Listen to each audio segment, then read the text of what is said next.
오늘 우리에게 주신 하나님의 말씀은 고린도후서 1장 1절에서 10절 말씀입니다. 세번역 성경이고 제가 봉독해 드리겠습니다. 하나님의 뜻으로 그리스도 예수의 사도가 된 나 바울과 형제 디모데가 고린도에 있는 하나님의 교회와 온 아가야에 있는 모든 성도에게 이 편지를 씁니다. 우리 아버지 하나님과 주 예수 그리스도께서 내려주시는 은혜와 평화가 여러분에게 있기를 빕니다. 우리 주 예수 그리스도의 아버지이신 하나님을 찬양합시다. 그는 자비로우신 아버지시요 온갖 위로를 주시는 하나님이시요 온갖 환난 가운데에서 우리를 위로하여 주시는 분이십니다. 따라서 우리가 하나님께 받는 그 위로로 우리도 온갖 환난을 당하는 사람들을 위로할 수 있습니다. 그리스도의 고난이 우리에게 넘치는 것과 같이 그리스도로 말미암아 우리의 위로도 또한 넘칩니다. 우리가 환난을 당하는 것도 여러분이 위로와 구원을 받게 하려는 것이며 우리가 위로를 받는 것도 여러분이 위로를 받게 하려는 것입니다. 여러분은 이 위로로 우리가 당하는 것과 똑같은 고난을 견디어냅니다. 우리가 여러분에게 거는 희망은 든든합니다. 여러분이 고난에 동참하는 것과 같이 위로에도 동참하고 있음을 우리는 알고 있습니다. 형제자매 여러분, 우리가 아시아에서 당한 환난을 여러분이 알기를 바랍니다. 우리는 힘에 겹게 너무 짓눌려서 마침내 살 희망마저 잃을 지경에 이르렀습니다. 우리는 이미 죽음을 선고받은 몸이라고 느꼈습니다. 그렇게 된 것은 우리 자신을 의지하지 않고 죽은 사람을 살리시는 하나님을 의지하게 하기 위함이었습니다. 하나님께서는 이렇게 위험한 죽음의 고비에서 우리를 건져주셨고 지금도 건져주십니다. 또 앞으로도 건져주시리라는 희망을 우리는 하나님께 두었습니다. 수요 예배에 오신 성도님들과 온라인으로 가정과 처소에서 예배 드리시고 계시는 모든 성도님들을 온 마음을 다해 축복합니다. 저는 이우람 목사님께서 소개해 주신 대로 지난 2016년에 분당 서울대병원에서 환우들을 섬기다가 2018년도 11월에 선화목자교회 상담실에서 사역하고 있습니다. 오늘이 있기까지 섬세함으로 저를 인도하여 주신 하나님의 은혜가 너무나 크셨으므로 감사와 영광을 올려드립니다. 오늘 저희들이 읽은 고린도 후서는 고린도 교회의 성도들에게 쓴 편지 글입니다. 바울이 자신의 정체성을 이 편지글 서두에 밝힙니다. 그리고 제자 디모데를 소개하는 글로 시작합니다. 바울은 마게도냐를 지나서 고린도로 방문할 계획이었습니다. 그런데 에베소에 있을 때 굉장히 극한 어려움을 당합니다. 같은 시기에 고린도 교회에도 굉장히 어려움이 있었습니다. 거기는 거짓 사도들이 나타나서 성도들을 혼란케 하고 바울의 사도권에 대해서도 도전하게 되는 일이 벌어집니다. 그래서 바울은 고린도 교회 방문 때 이 문제를 좀 해결하려고 했으나 어려웠습니다. 그래서 바울은 고린도 교회 교인들과 아가야 지방의 모든 성도들에게 자신의 심정을 눈물로 호소합니다. 자신이 고린도 교회를 얼마나 사랑하는지, 자신의 정체성을 분명히 말합니다. 그리고 자신은 하나님이 세우신 사도라고 그렇게 직접 말합니다. 사도 바울은 소명이 분명한 사람이었습니다. 12사도 못지않게 하나님이 그를 직접 선택해 주셨고 기름 부으시고 파송까지 해준 분이었기 때문입니다. 사도행전 9장 15절 말씀을 새 번역으로 읽어드리겠습니다. 주께서 그에게 말씀하셨다. 가거라. 그는 내 이름을 이방 사람들과 임금들과 이스라엘 자손들 앞에 가지고 갈 내 택한 내 그릇이다. 하나님이 바울을 택하신 장면입니다. 다메섹에서 아나니아에게 하나님이 환상 중에 나타나 명하십니다. 아나니아야, 집가라 하는 거리로 가라. 거기 가면 유다 사람의 집에 5사람 사울을 찾아서 그에게 기름을 붓고 안수해 주어라 라고 말합니다. 근데 아나니아는 너무나 사도 바울을 알았던 사람입니다. 그래서 그 사람은 자격이 안 된다 그렇게 말씀드립니다. 이 사람은 예루살렘 백성들에게 해를 끼친 사람이니 적합하지 않다고 말할 때 하나님은 단호히 내가 택한 내 그릇이다 이렇게 말합니다.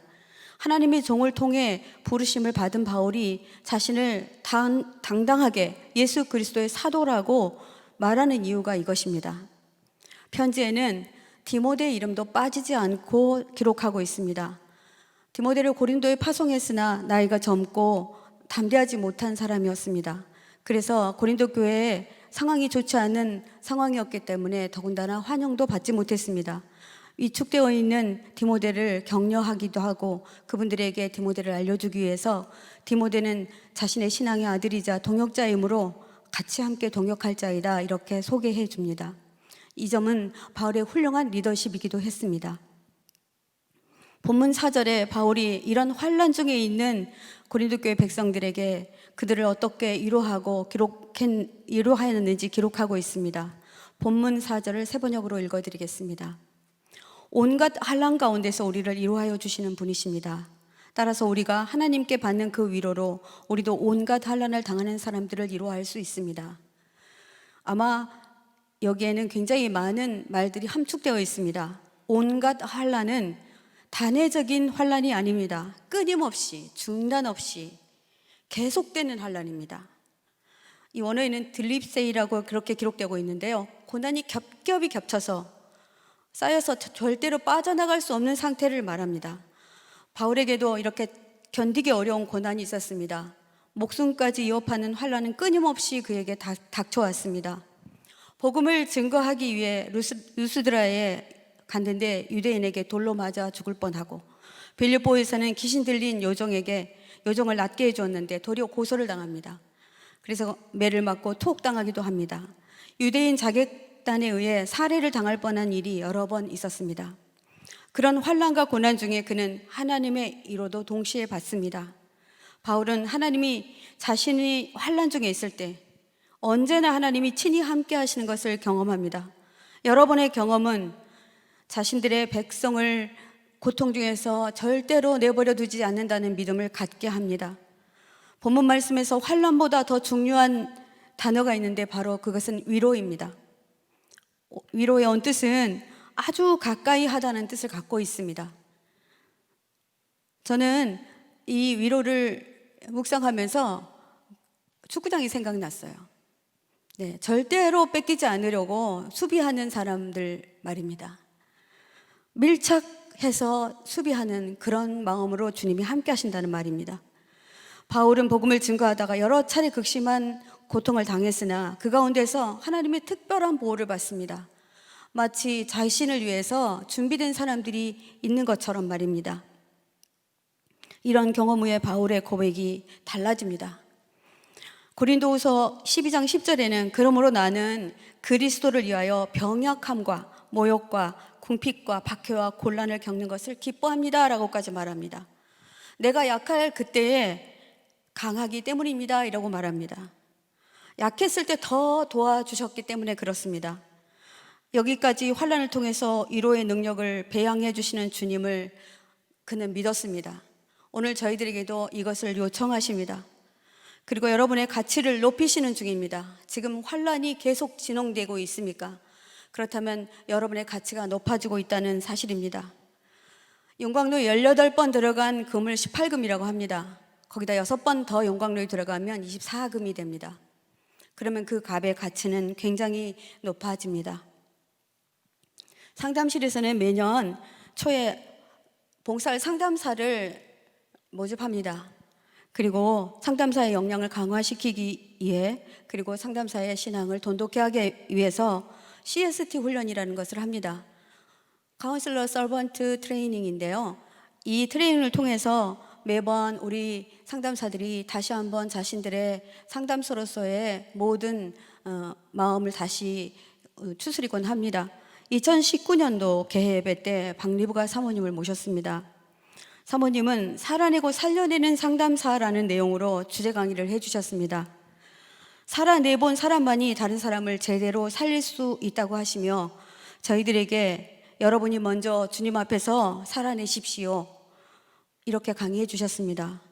상담사들에게는 참으로 귀한 권면이셨습니다. 자신도 살아내지 못하는데 어떻게 다른 삶을 개입할 수 있겠습니까? 상담사는 자신의 삶에서 말씀으로 순종하고 환난을 통과해 본 사람이어야 합니다. 저도 목회 상담사로 부르시기까지 주님은 저를 굉장히 단련하고 엄청나게 훈련시키셨습니다. 또한 넘치는 위로도 받았습니다. 그리고 참으로 많은 시간 기다려 주셨다 싶습니다. 저희 남편은 친한 친구로부터 큰 사기를 당합니다. 남편의 직장으로 찾아온 그 친구는 차에 시동도 끄지 아니하고 중국에서 수입한 물건을 통관하지 못해서 급한 일이 생겼다며 친구에게 돈을 빌려달라고 했답니다. 며칠만 쓰겠다고. 그래서 저희 남편은 그 친구를 너무나 신뢰하는 사람이기 때문에 가계 수표 2권을 몽땅 내주었습니다. 그 수표는 한 장당 50만 원을 결제하는 그런 한도가 있었는데요. 이분은 한 장당 500만 원씩을 발행하여 써버린 겁니다. 이 수표는 한 장씩 남편의 손으로 돌아오기 시작했습니다. 온갖 대출을 받아서 갚고 여러 개의 신용카드를 돌려막기를 하면서 10년 동안 버텨오셨던 것 같습니다. 도저히 자신이 감당할 수 없어서 어느 날 제게 말하기 시작했습니다. 갑자기 밥을 먹자고 하더라고요. 그래서 한 번도 식사를 잘 먹자고 하시는 분이 아닌데 웬일인가 했는데 가슴이 덜컥 내려앉았습니다. 남편의 입을 통해서 듣는 이 빚의 숫자는 너무나 컸습니다. 제가 알게 된 순간에는 빚은 눈덩이처럼 불어 있었습니다. 집을 팔고 처분할 것을 다 갚았습니다. 그러나 역부족이었습니다. 10년이 넘는 기간 동안 한 방에서 함께 지내는데 한숨 한 번 쉬는 것을 듣지 못한 나는 내가 무딘 건지 감쪽같이 속은 건지 남편이 전혀 낯설게 느껴졌습니다. 그리고 무섭게 느껴졌습니다. 배신감은 증오로 바뀌었고 어디서 숨어 있었는지 저 안에 악한 분노가 일어나기 시작했습니다. 이 분노는 심한 우울로 변해 나를 엄습해 왔습니다. 사람들도 만나기 싫어졌습니다. 엎친 데 덮친다고 그때 IMF가 동시에 터집니다. 한국의 경제 위기는 몇 년간 지속되었습니다. 남편이 다니던 회사가 문을 닫게 되었고 명예퇴직을 권유받고 하루아침에 남편은 실직자로 전락하고 말았습니다. 대학에 다니는 아이들 2 아이들의 등록금, 이것도 제가 감당해야 되는 일이었습니다. 인간의 감정은 너무나 절망적일 때 나락으로 떨어집니다. 남편과 다투는 날이 많아졌습니다. 심하게 다투던 어느 날 저는 모든 것을 포기하고 싶었습니다. 이 고통에서 그냥 벗어나고 싶었습니다. 그만하고 싶었습니다. 그래서 차를 몰고 무작정 간 곳이 지금 의왕시에 있는 청계 저수지예요. 지금은 잘 이렇게 단장되어 있지만 그때는 그냥 저수지였습니다. 제 차의 속도가 상당히 있었고 차의 엔진 소리가 좀 심상치 않았던지 저수지 근처에 있던 어떤 한 남자분이 저를 막아서는 겁니다. 아줌마 여기 위험해요. 비가 많이 와서 집안이 약해 무너질지 모르니 저리 가세요. 막 이러 하시는 겁니다. 그래서 저는 저 인간 때문에 내가 죽지도 못하겠구나. 그리고 그 저수지를 한 바퀴 돌아서 다시 그 자리로 왔습니다. 그땐 이제는 그 아저씨가 막 저한테 화를 내면서 제 범퍼를 발로 빵빵 차면서 빨리 저쪽으로 가라고 합니다. 여기 차 대는 곳 아니라고. 여기는 여기 동네 사람들만 차 대는 것이라고. 이렇게 저를 저지했습니다. 그래서 저는 저수지 근처에서 한참을 기다렸다가 다시 그곳으로 갔습니다. 날씨가 상당히 추웠기 때문에 들어가셨겠지. 그런데 그 아저씨 아직도 안 들어가고 저를 지키고 있었습니다. 저 그 아저씨 때문에 살았습니다. 기억이 나지 않는 얼굴인데요. 그 아저씨께 정말 감사드립니다. 여러분, 자살을 특정한 사람이 하는 것이라고 생각하십니까? 자살이라는 단어 혹시 나와는 상관이 없다고 생각하십니까? 우겨쌈을 당하고 아무도 도울 사람이 없고 절망이 찾아오면 여기 누구도 피해갈 사람 없습니다. 상담실에는 이런 문제로 상당수의 사람들이 벼랑 끝에서 상담실을 놓고 합니다. 사는 것보다 죽는 것이 훨씬 낫다고 생각할 때 극단적인 선택을 하게 됩니다. 이런 위기에 처한 분들이 마지막 찾아오는 것이 바로 교회입니다. 우리가 이런 분들을 도와드려야 되지 않겠습니까? 저는 어떤 자매의 증언을 들었습니다. 자살이 왜 그렇게 이루어질까 궁금했습니다. 선생님, 15층 빌딩 꼭대기에 서 있는데 하나도 높지 않게 느껴졌어요. 2층 높이여서 밑에는 잔디가 깔려 있는 것처럼 보였어요. 그래서 폴짝 뛰어내려서 쉬고 싶다는 생각을 했습니다. 이게 이 자매의 증언입니다. 물속에 뛰어들었던 집사님의 증언입니다. 바닷속이 잔잔해서 이불을 깔아놓은 것 같았답니다. 그래서 좀 들어가서 쉬고 싶었답니다. 그래서 한 발 한 발 발을 내딛었다고 합니다.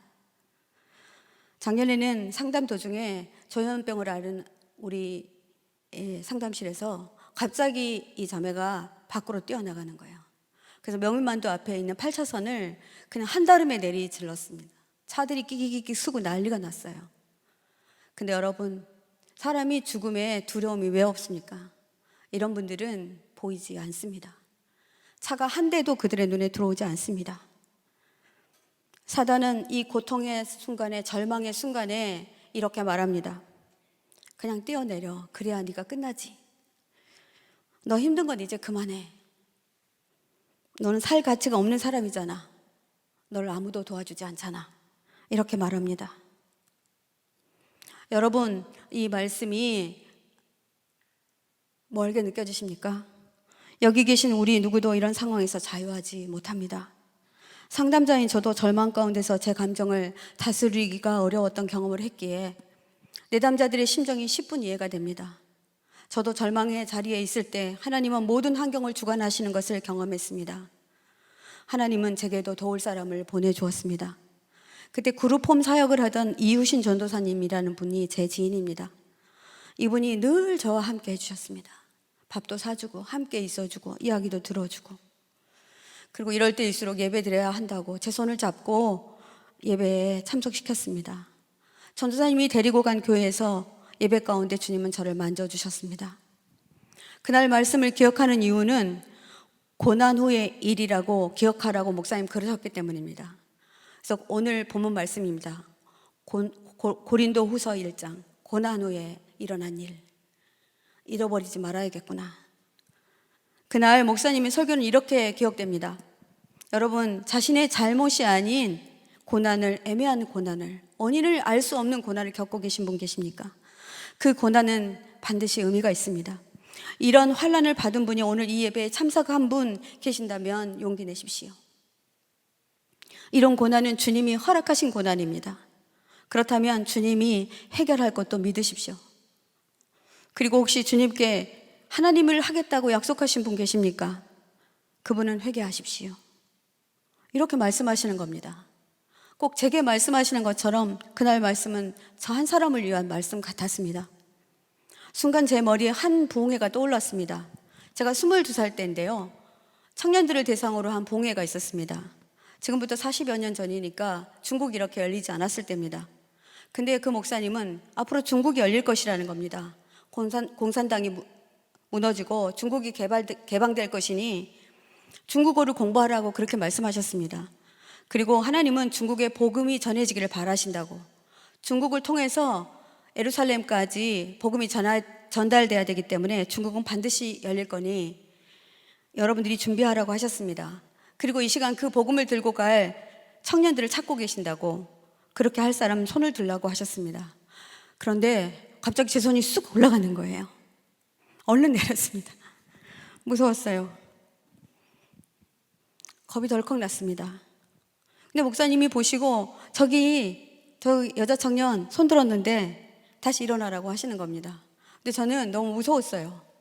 그래서 눈물을 줄줄 흘렸어요. 그때 옆에 있었던 권사님이 그렇게 무서우면 하기 싫으면 앉아도 된다고 했어요. 근데 목사님 또 내려오시더니 그냥 굉장히 안수를 해주시는 거예요.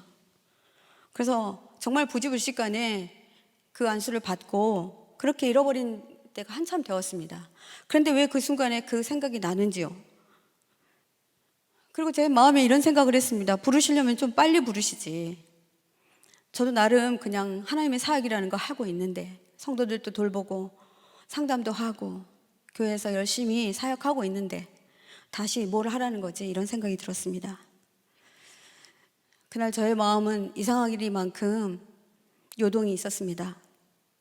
집회를 마치고 목사님께 기도를 받았습니다. 목사님을 처음 뵈었기에 저에 대한 정보가 전혀 없으실 텐데 제가 상담하는 사람인 것을 아는 것처럼 기도해 주시는 겁니다. 하나님은 나를 이미 이로자로 삼고 계시고 회복시키시고 살려낸 자로 쓰고 있다는 것입니다. 따뜻한 마음으로 절망 중에 있는 하나님의 백성의 마음을 회복시키고 살려내는 일에 쓰기 위해서 제 입술에 꿀을 발라주었다는 겁니다. 그래서 당신은 입술로 많은 사람들을 치유할 거라고 이렇게 말씀하시는 겁니다. 그러시면서 갑자기 기도하시다가 눈을 뜨시고 저한테 혹시 사역자세요? 이렇게 물으시는 거예요. 그래서 아니요, 저는 안성광림교회 신경의 권사입니다. 이렇게 말씀드렸습니다. 목사님은 기도를 마치시고 의미 있는 말씀을 하셨습니다. 주님이 부르시면 나이도 때도 문제가 안 되더라고요. 몰라요 이러시면서 기도해 보십시오라고 말씀하셨습니다. 그 기도를 받고 집에 돌아오는데 가슴에 두근거림이 계속되었습니다. 깊은 임재 안에 머물게 되었습니다. 나 때문에 오히려 남편이 긴 세월을 가슴앓이를 하고 산 것이라 느껴졌습니다. 나를 부르시기 위해 온 가족이 환난 속에 빠져 있구나 이런 생각이 들었습니다. 이런 생각이 들어오니 제 마음에 모든 것들이 회복되기 시작했습니다. 상황은 하나도 바뀌지 않았는데 걱정도 염려도 모두 사라졌습니다. 본문 5절 말씀 보겠습니다. 5절 말씀에는 소명자들이 겪는 고난이 주님의 고난과 깊은 관련이 있다고 말합니다. 5절 말씀을 현대인의 성경으로 읽기 원합니다. 그리스도의 고난이 우리 생활에 넘치듯이 우리의 위로도 그리스도를 통해 넘치고 있습니다. 이 자리에서 각 처소에서 예배 드리시는 성도님들 중에 원인을 알 수 없는 고난을 당하고 계신 분 계시지 않습니까? 왜 하필이면 왜 이런 일이 우리 집에, 내 아이에게, 내 남편에게 내가 무슨 잘못이 있다고 이런 질문을 하고 계시는 분 계실 것입니다. 그렇다면 이런 고난에 대한 답을 오늘 받아가시기 바랍니다. 바울은 왜 성도의 고난을 그리스도의 고난이라고 했을까요? 5절에 그리스도의 고난이 이렇게 말합니다. 우리의 고난이 아니고 그리스도의 고난이라고 이렇게 말합니다.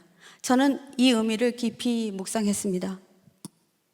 그리스도의 고난은 외부의 사건들로 인해서 육체적, 정신적 데미지를 입고 이 슬픈 심정, 낭망하는 그 슬픔이 지속되어서 감정의 손상까지 입은 상태입니다. 여러분 그렇지 않습니까? 끝이 없는 고난, 이것은 얼마나 여러분들을 절망하게 만듭니까? 성도 여러분, 이런 고난은 주님이 알고 계신 고난이라는 뜻입니다. 그렇기 때문에 하나님은 그리스도의 고난이라고 이렇게 말합니다. 그렇다면 절대로 혼자 당하는 고난이 아닐 것입니다. 이런 고난은 주님이 주체이십니다. 믿습니까? 그러므로 그리스도를 통해 위로가 넘친다고 바울은 힘있게 외칩니다. 바울은 골로새서에서 자신이 그리스도의 남은 고난을 채우는 자이다 이렇게 말합니다. 그리고 그 고난을 오히려 기뻐한다라고까지 말하는 그 이유입니다. 골로새서 1장 24절 보시겠습니다. 내가 이제 너희를 위하여 받는 괴로움을 기뻐하고 그리스도의 남은 고난을 그의 몸된 교회를 위하여 내 육체에 채우노라. 바울이 소명자로 사는 이유입니다. 자신은 괴로움을 당하고 고난을 당할수록 하나님이 자신을 위로하는 것을 경험했고 이것이 자신의 소명이었기 때문에 그렇게 했습니다. 무고한 고난을 당할 때마다 이 고난은 나에게 주는 고난이 아니고 다른 사람의 유익을 위한 고난이라고 그는 믿었습니다. 성경은 이런 고난을 메시아적 고난이라고 합니다. 어쩌면 필연적 고난입니다. 이 중에 우리에게 필연적 고난을 당하신 분 계실 것입니다. 여러분 힘내십시오. 그리고 하나님께 기도하시기 바랍니다. 하나님, 저희 가정의 이 고난이 무엇 때문입니까? 물으시기 바랍니다. 하나님은 저의 부르심을 확정시키려고 구체적인 행보를 시작하셨습니다. 그 후로 얼마 후에 중국 권명에서 중국인 현지인 사역과 국제학교를 운영하시는 이바울 선생님이라는 분이 한국에 들어오셨습니다. 그분은 중국 곤명에 선교사님들과 사모님들이 상담을 인터넷으로 공부하고 있다는 겁니다. 그런데 이분들이 어찌할지 몰라 하니 고사님이 좀 오셔서 도와주셨으면 좋겠습니다. 이렇게 말씀하시는 겁니다. 저는 당시 안산광림교회에서 개인 회복센터장을 맡고 있었습니다. 그 치유 프로그램을 섬기는 우리 대원들에게 의논하였습니다. 선교를 가자고 했습니다. 그런데 놀랍게 8명이 헌신하셨습니다. 저도 선교를 갈 만한 형편이 되지 않았습니다. 그런데 선교 갈 비용을 하나님이 모두 마련해 주셨습니다. 그 비행기를 타고 높이 올라갈 때입니다. 구름 위로 올라가서 정말 강한 빛이 비행기에 쏟아져 내리는 시간이었습니다. 그때 갑자기 목사님의 기도가 생각났습니다. 내가 어디를 가고 있지? 마음에 주님은 크고 강한 음성으로 말씀하셨습니다. 내가 너를 중국 땅으로 불렀다라고 말씀하셨습니다. 주님의 음성이었습니다.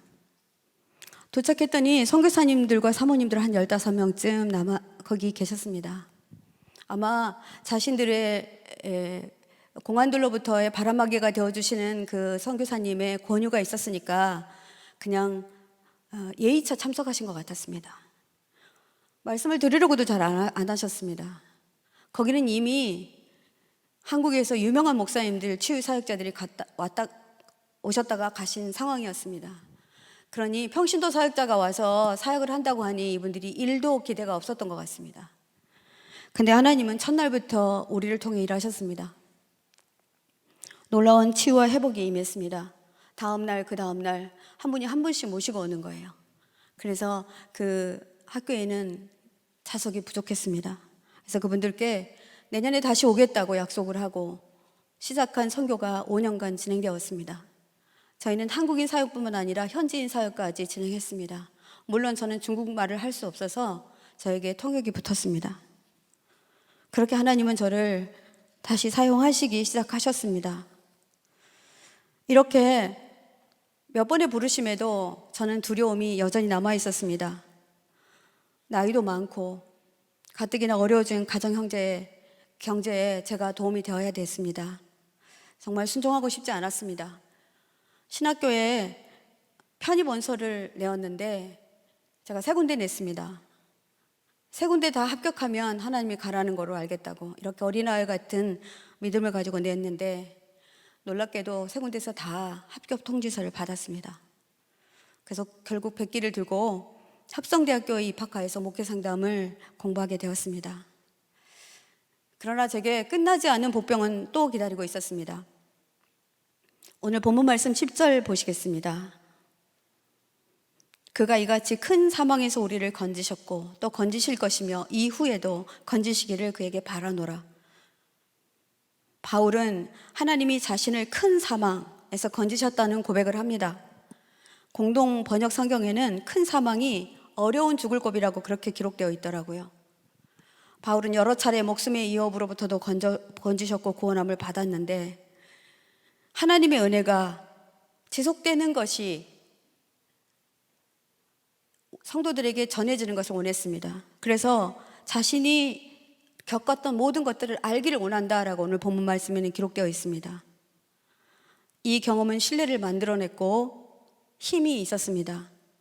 하나님은 자신을 의지하는 자를 구원하시되 시간과 횟수에 제한 없이 영원히 건지시고 거듭 지켜주십니다. 그리고 도우십니다.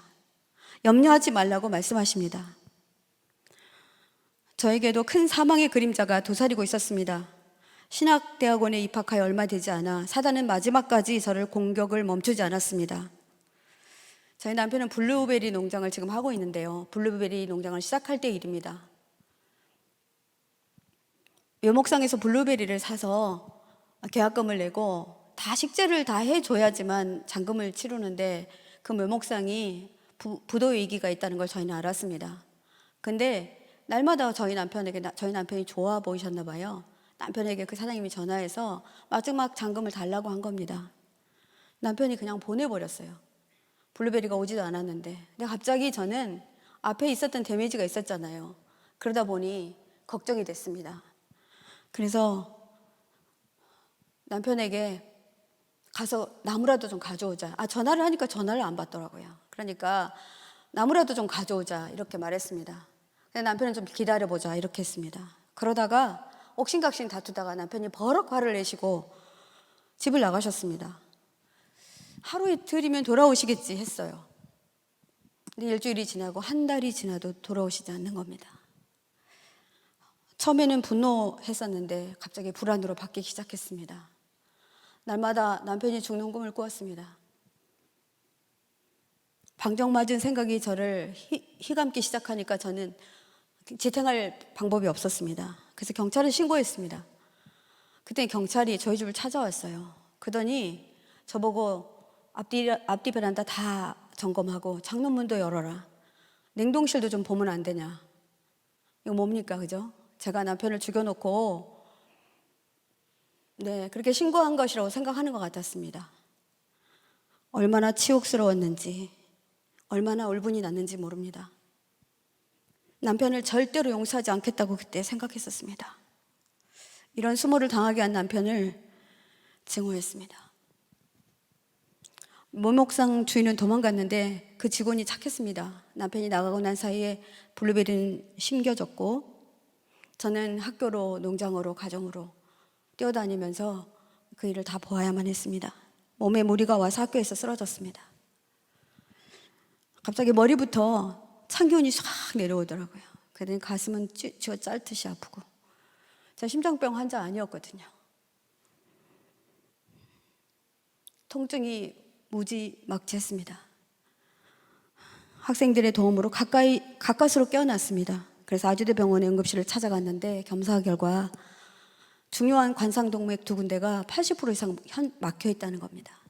제가 스트레스를 받으니까 20%도 견디지 못하고 브레이크를 일으킨 것입니다. 의사는 위급 상황이라고 말했고 토요일이지만 수술을 해야 한다고 했습니다. 그런데 보호자가 오지 않은 상태니 수술이 자꾸 늦어졌습니다. 저는 마취가 되지 않았습니다. 하나님께 이렇게 기도했습니다. 하나님, 저 이대로 죽는 겁니까? 주님은 저를 불쌍히 여기셨고 제 기도를 들어주셨고 저와 함께 하셨습니다. 함께 울어주셨습니다. 제가 그때 기도했던 기도는 이겁니다. 하나님, 제가 잘못했습니다. 남편은 그래도 보게 해주십시오. 제가 용서한다고 그리고 잘못했다라고 이 말은 서로 주고받고 죽어야 되지 않겠습니까? 그 말 한마디만 하고 죽게 해달라고 기도했습니다. 주님은 저를 불쌍히 여기셨던지 수술이 개복하지 아니하고 스탠드로 무사히 마쳤었습니다. 그런데 신기하게도 하나님은 남편의 있는 곳의 정보를 바로 주셨습니다. 저희 남편이 정말 꽁꽁 숨어 있더라고요. 저희 가족들과 친척들이 전혀 관계가 없는 경상북도 울산에 있었습니다. 저는 그곳으로 회복되지 않은 몸을 이끌고 뛰어갔습니다. 그냥 무조건 남편을 끌어안았습니다. 제가 잘못했습니다. 여보, 제가 잘못했어요. 난 당신이 돌아오기를 원해요. 이렇게 말했습니다. 그때 일을 지금도 남편은 미안했던지 이렇게 말합니다. 내가 당신이 수술할 때 내가 당신 옆에 있었어. 기가 막힙니다. 그죠? 저는 아니라고 하고 남편은 그렇다고 하고 둘이 옥신각신 다투니까 저희 아들이 지나가다가 엄마, 아빠가 미안해서 그런가 봐요. 하나님이 하시는 말씀 같았습니다. 저는 그 후로 이 일을 다시 거론하지 않기로 했습니다. 그런데 오늘 인터넷으로 저희 남편이 듣고 계실 텐데 죄송합니다. 제가 무슨 말 하려면 오늘 제 설교 듣지 말라고 말씀드렸습니다.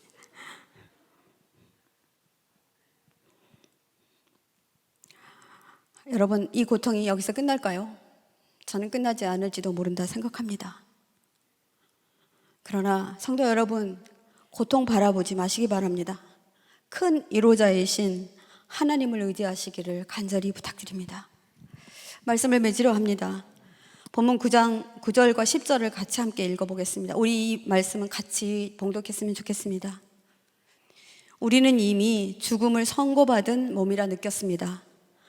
그렇게 된 것은 우리 자신을 의지하지 않고 죽은 사람을 살리시는 하나님을 의지하게 하기 위함입니다. 하나님께서는 이렇게 위험한 죽음의 고비에서 우리를 건져주시고 지금도 건져주십니다. 또 앞으로도 건져주시리라 희망을 우리가 하나님께 두었습니다. 바울이 절망하여 사형 선고를 받은 것으로 생각한 것은 더 이상 자기 자신으로부터 어떤 구원의 능력도 없을 때였습니다. 그것을 말하고 있습니다. 우리는 우리에게서 어떤 힘이 있거나 그 대책이 있다고 생각합니다. 그러나 그렇지 않습니다. 우리는 이미 죽음을 선고받은 몸입니다. 주님은 죽었던 우리를 십자가에서 다시 살리셨고 또 그리고 다시 살리실 것이라는 큰 약속으로 우리와 함께 하시고 계십니다. 우리가 사는 동안 하나님의 은혜를 의지하여 살기로 결단하자고 저는 여러분들에게 권면하여 드립니다. 저도 많은 환난 가운데서 죽음 가운데서 건지셨고 주님의 위로를 받았습니다. 그래서 저는 우울한 환자들에게, 죽고 싶은 환자들에게 정성을 다하는지 모르겠습니다. 전 이렇게 살 것입니다. 치유자로 부르심에 부끄러움 없게 살려고 다짐하는 시간입니다. 마음이 아픈 자의 심정을 아는 목회자로 위험한 죽음의 고비에 있는 분들의 곁을 지켜내고 위로받고 위로하는 사역을 하려고 합니다. 여러분, 상담실을 위해서 기도해 주십시오. 그리고 저를 위해서 기도해 주십시오. 그리고 사랑하는 성도 여러분, 저와 함께 일어서지 않겠습니까? 환난을 딛고 일어서십시오. 지금 환난 가운데 있습니까? 원인을 알 수 없는 환난 속에서 일어나지 못하고 계신 분 계십니까? 말씀 안에서 넘치는 하나님의 강권하신 은혜로 여러분은 반드시 일어설 것을 믿으시기 바랍니다. 그 위로를 가지고 주위의 마음이 아픈 성도들, 나와 똑같은 형편에 있는 사람들을 일으켜 세워주시기 바랍니다. 주님은 오늘 예배에 참석한 우리 모든 성도들에게 그리스도의 남은 고난을 실천하는 자로 살기를 원하십니다. 주님, 제가 여기 있습니다. 이렇게 여러분들이 결단하시기 바랍니다. 제가 일어서겠습니다. 이렇게 하시기 바랍니다. 그리고 예배의 자리로 나오시기 바랍니다. 오늘 말씀을 기억하시면서 그때 당시 제가 너무나 많이 불렀던 찬양이에요. 오래된 찬양인데 젊은 분들이 모르실 수 있습니다. 왜 나만 겪는 고난이냐고. 이 찬양 1절 부르고 그 다음에 후렴 부르신 다음에 우리 기도하기로 하겠습니다.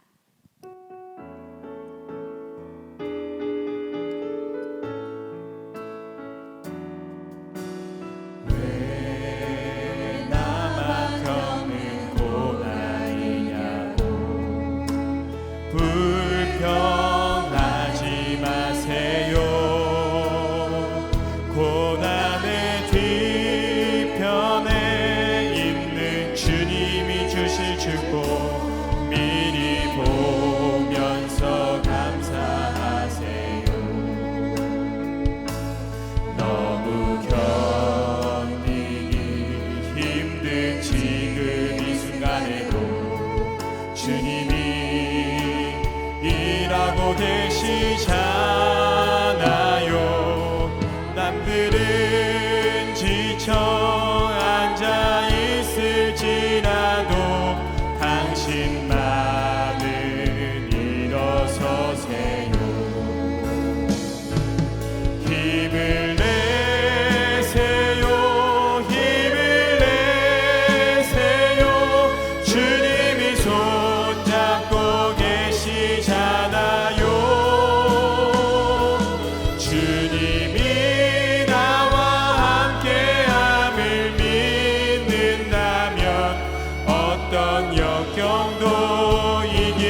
두 가지 제목으로 기도하기 원합니다. 먼저 4절 말씀으로 기도하시겠습니다. 온갖 환난 가운데에서 우리를 위로하여 주시는 분이십니다. 따라서 우리가 하나님께 받는 그 위로로 우리도 온갖 환난을 당하는 사람들을 위로할 수 있습니다. 주님, 끊이지 않는 환난 속에 있을 때 주님이 우리와 함께 견뎌주셔서 감사드립니다. 주님이 주신 위로로 회복되어 또 다른 사람을 위로하는 자로 설 것을 결단합니다. 고통의 자리에서 소망의 자리로 옮길 수 있는 믿음 저에게 주십시오. 우리 주님 크게 한번 외치고 기도하겠습니다. 주여, 주님, 주님 함께하여 주십시오. 아버지, 주님 인도하여 힘을 내세요. 주님이 손잡고 계시잖아요. 주님이 나와 함께함을 믿는다면 어떤 역경도 이길 수 있잖아요. 힘을 내세요. 힘을 내세요. 주님이 손잡고 계시잖아요. 주님이 나와 함께함을 믿는다면 어떤 역경도 이길 수 있잖아요.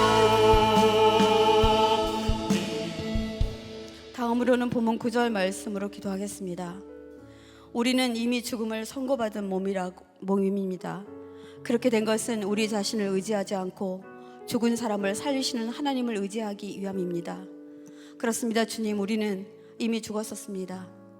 그러나 환난 중에서 건지시고 우리가 죽는다 해도 우리를 구원하실 분을 우리가 믿습니다. 이제 나 의지하지 않고 사람 의지하지 않고 환난을 딛고 일어서겠습니다. 주님 손잡고 남은 그리스도의 남은 고난을 신천하는 자로 그렇게 살게 해주십시오. 우리 크게 주님 부르시고 여러분 개인 기도하시다가 돌아가시면 좋겠습니다. 주님 크게 한번 부르시겠습니다. 주님, 주여, 주님 함께하여 주십시오. 주님, 그렇습니다. 주님 말씀을 하나님 인도하여 주십시오. 하나님 함께하여 주십시오. 주님이 손잡고 계시잖아요. 주님이 나와 함께함을 믿는다면 어떤 역경도 이길 수 있잖아요. 힘을 내세요. 힘을 내세요. 주님이 손잡고 계시잖아요. 주님